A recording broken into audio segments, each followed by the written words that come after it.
Eliana, Bonecas Russas, que é seu romance de estreia, né? E você vem do jornalismo, né? Quer dizer, qual é a diferença entre o texto jornalístico e o texto literário? Como é que você trabalhou essas sutilezas? Acho que tem uma diferença grande, não é? Mas eu acho que uma coisa ajuda a outra. E eu só comecei a trabalhar no romance e fazer a minha própria literatura depois que eu tinha escrito colunas para o jornal Valor Econômico durante mais de 10 anos. E grande parte dessas colunas era sobre literatura, sobre o livro que outras pessoas escreveram, não é? Então, quer dizer, foi um aprendizado importante. E eu acho que o que eu aprendi dessa prática jornalística é a ideia de me aproximar do público, não é? E, ao mesmo tempo, ter disciplina, entregar o meu trabalho em tempo, ter horário de trabalho e tudo mais. Enquanto escrever o romance, eu tenho que me desvincular de alguns vícios jornalísticos. Eu não posso mais usar aquele pensamento analítico, causal, que é muito próximo à forma de pensar do jornalista. Então, eu tenho que ter uma liberdade maior, uma fluência maior, deixar que outros mecanismos desempenhem um papel na escrita. Mas, enquanto jornalista, eu aprendo da romancista, porque eu aprendo da narrativa do romance, eu aprendo da narrativa de contar histórias. E, ao escrever um ensaio, às vezes, é muito importante você fazer uso desse recurso, não é? Então, eu acho que é possível combinar as duas atividades. Eu gosto de todas as duas. Inclusive, o romance tem uma particularidade interessante, porque ele tem muitas referências literárias e musicais também, lá, né? E você faz um jornalismo econômico, né? Quer dizer, eu lembro do João Borges, que a gente trabalhou junto no Correio Brasiliense, e ele escrevia sobre economia, e eu escrevia... Eu disse, eu queria estar escrevendo sobre literatura, porque a economia é muito árdua e tal. Ele sempre falava isso, né? Então, quer dizer, como é de certa forma, você, mesmo falando de economia, mesmo tendo que ler aquele material todo da economia, que a economia exige, né? Você sempre teve a preocupação na leitura literária. Sim, com certeza.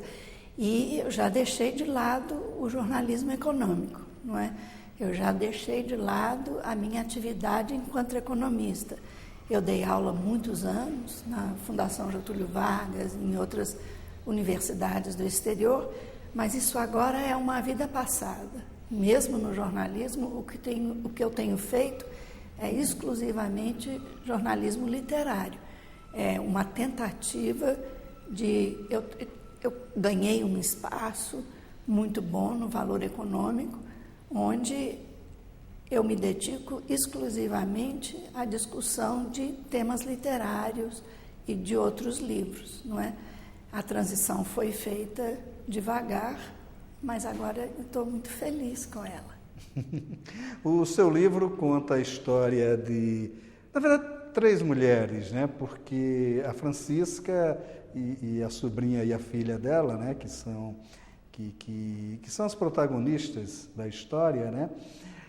E são mulheres curiosas, porque são mulheres completamente opostas, embora muito próximas, né? E cada uma com uma personalidade muito forte, né? Quer dizer, é uma disputa danada de 3 grandes personalidades, né? Quer dizer, como é que foi construído isso? O mundo das mulheres é feito assim, não é? Eu tenho grandes amigas, todas elas têm personalidades muito fortes, opiniões muito fortes. Nós somos diferentes e, no entanto, somos muito próximas. Eu acho que essa variedade é que dá riqueza ao romance, a idade de eu ter personagens que são diferentes uma das outras, cada uma com seu caráter, me dá a possibilidade de construir uma história, não é?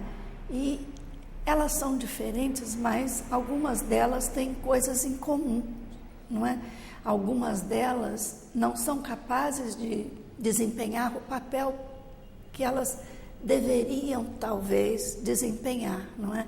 As mães não são mães, a tia é mãe, as primas se irmanam. Então, quer dizer, tem também uma troca de papel, não é? A enteada é quase uma filha, não é? Então, quer dizer, elas interagem, elas estão interligadas como as bonecas russas. A famosa analogia com as babkas, né? Que Matriushka também, né? Há uma contradição aí de que nome, né? Mas enfim. Há também no romance um outro aspecto que são as várias vozes narrativas, né? A Lola, a Leda, a própria Rosário, elas contam a história, elas vão contando e a gente percebe que há um certo tom em cada uma dessas narrativas, né? Quer dizer, como é que você construiu isso também?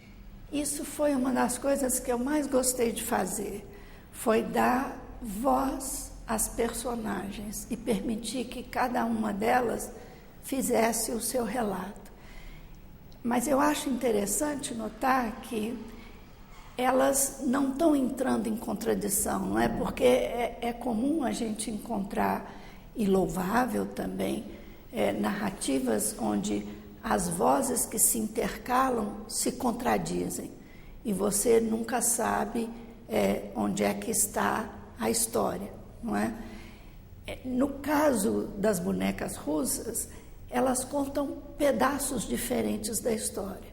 A perspectiva muda, mas você às vezes não sabe qual é a perspectiva da outra personagem.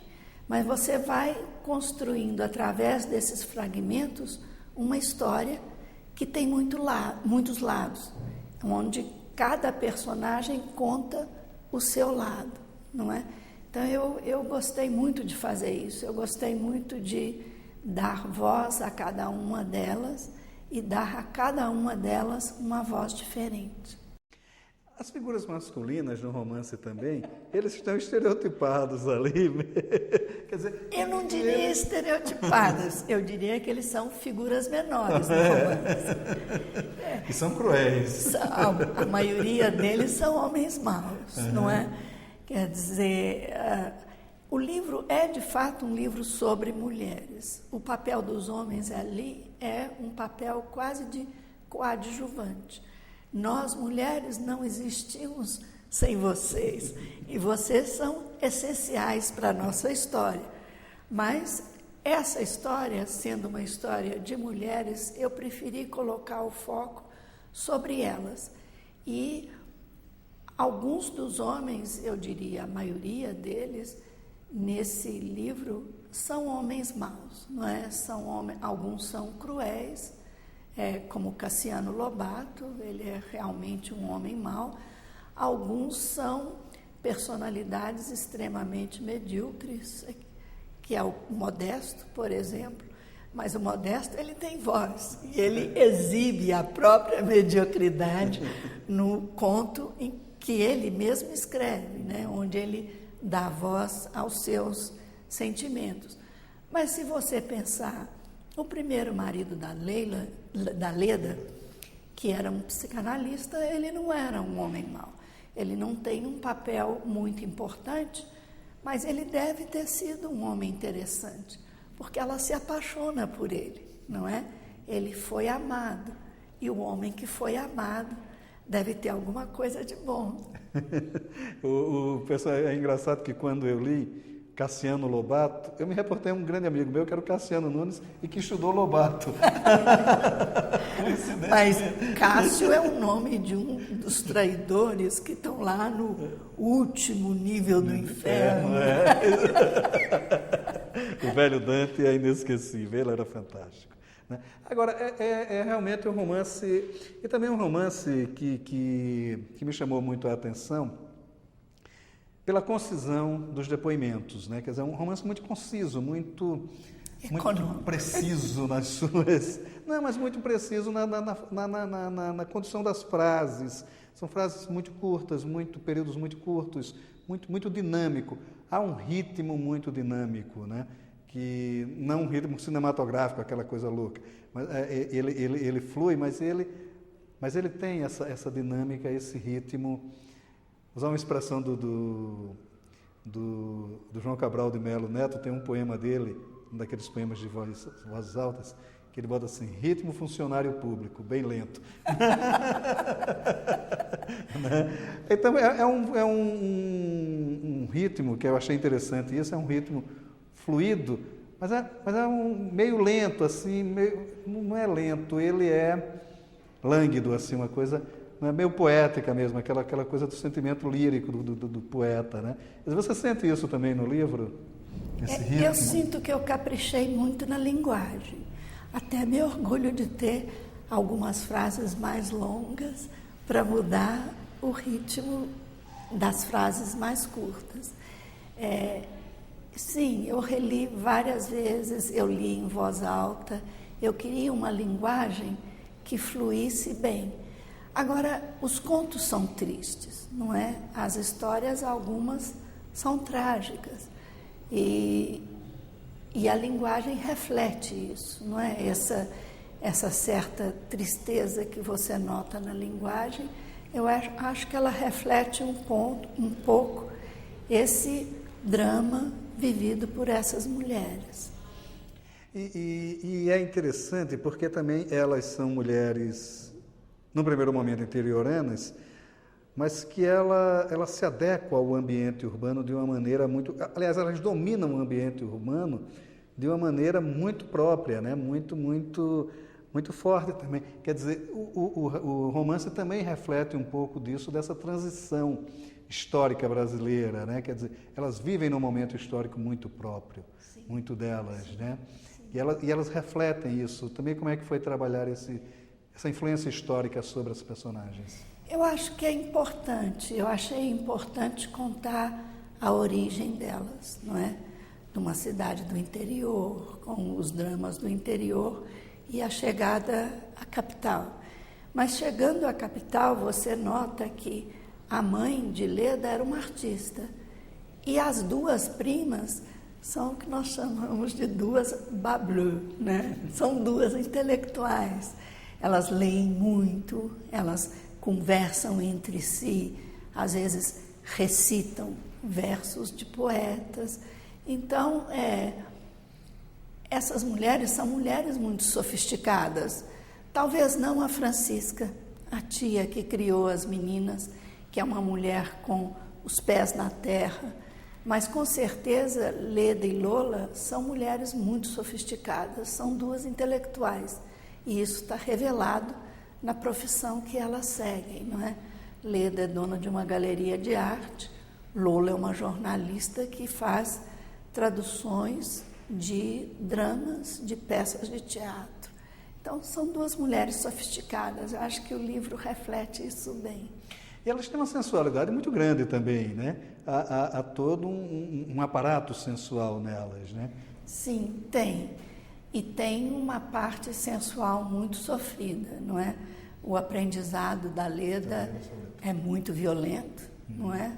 E é muito dramático, e ela realmente, durante todas as falas dela, ela está um pouco tentando reelaborar essa primeira experiência que foi profundamente destruidora, não é? E que ela supera, de certa forma, no casamento, mas sofre um abandono e reencontra essa sensualidade na companhia de Lola, não é? E aí é que eu acho que tem um sensualismo mais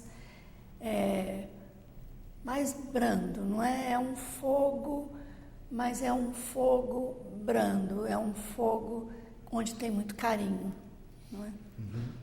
Foram personagens difíceis de serem construídas? Como é o processo de construção, seu processo mesmo de elaboração desses personagens, do ritmo do romance, da forma narrativa do romance? Eu demorei para escrever o livro e eu comecei a partir de alguns contos. E como eu demorei, eu tive tempo de ir revendo e refazendo as personagens de forma que elas fossem consistentes no papel que elas representavam dentro desse mundo das bonecas russas. Mas você vê, eu acho que um pouco da experiência da escrita se revela na própria estrutura do romance, porque cada capítulo é quase um conto independente, saindo do capítulo anterior, não é? O que também justifica o título do romance. Tem uma hora até que a Rosário chega assim e diz, agora eu vou botar ordem na coisa. Aí começa a contar a história da família. A tia acaba botando ordem na coisa. Né? Helena, você também faz resenha literária, não é isso? Como é que você está vendo o panorama da literatura contemporânea brasileira? Como é que você vê isso? Eu vejo um panorama muito dinâmico e eu leio quase tudo que sai. Recentemente eu até fiz uma resenha sobre um livro que foi publicado no ano passado, atrasado, o Barba Ensopada de Sangue, do Daniel Galera, que é um romance cuja narrativa eu gosto muito. É quase um épico, não é? Não é um grande épico, mas é um épico desse jovem que sai em busca do avô, em busca de si mesmo. Mas se você lê as minhas resenhas, você vê que eu tenho uma preferência muito forte pelos clássicos, não é? Pelos livros que o tempo já testou e que me permitem fazer uma série de associações, tanto com experiências que eu estou vivendo, como experiências que o país está vivendo. Mas, em geral, eu acho que essa preferência pelos clássicos é muito forte. Tem duas coisas que eu gosto muito de fazer. Uma é comparar dois grandes escritores falando de um outro escritor. Por exemplo, recentemente eu tive uma coluna onde eu comparava a leitura que o Vladimir Nabokov faz do Dom Quixote com a leitura feita do mesmo livro pelo Thomas Mann. Então, eu acho que comparar leituras diferentes é muito enriquecedor. A outra coisa que eu adoro fazer é pegar dois contos de dois autores muito diferentes, mas que ou abordam o mesmo tema ou que tratam de um assunto similar e compará-los. Por exemplo, comparar o Garden Party da Catherine Mansfield com Salve os Cefeiros da Alice Munro, ou comparar a Casa Tomada do Cortázar com Deixando a Casa Amarela do Saul Bellow, e por aí vai. Então, quer dizer, eu tenho uma agenda que reflete muito o meu interesse e o interesse das leituras que eu estou fazendo no momento. Se surge alguma coisa na literatura contemporânea que me entusiasma, aí sim, eu vou fazer uma resenha. No momento eu estou lendo o Patrick Modiano, que ganhou o Nobel em 2014. E com certeza, semana que vem, vai ter uma resenha sobre 2 livros dele. Agora, você também, como é que a sua atividade como escritora? Quer dizer, você continua escrevendo, você continua elaborando? Como é que está quais são os seus projetos? Eu tenho um livro na cabeça e eu estou tentando encontrar a disciplina para trabalhar todos os dias, não é? Eu já sei o que eu quero escrever e já fiz algumas páginas. Está faltando a disciplina para começar a pôr no papel o que me vem à cabeça. E é uma história muito diferente das bonecas russas. Dessa vez, o personagem principal é um homem. Então, quer dizer, vai ser um relato na primeira voz de um homem e eu vou misturar a história dele com a história dos últimos 60 anos da história brasileira. Então, quer dizer, é um projeto que eu estou olhando com muito carinho e sobre o qual eu estou começando a trabalhar. E que é muito interessante esse período desses últimos 60 anos. Sem dúvida, sem dúvida. Sai de uma ditadura, entra nessa democracia que se consolida aos trancos e barrancos, mas se consolida pelo menos, né? Porque acaba entrando a história política do país, né? Claro, evidente, né? Quer dizer, a vida dele vai ser marcada por esses eventos. Mas vai ser uma narrativa dele, uma narrativa da vida dele, uma busca dele, das suas próprias raízes e do seu sentido no mundo. Tá ótimo. Helena, muito obrigado por sua participação aqui no Leituras. Muito obrigado. Muito obrigada, o prazer foi todo meu.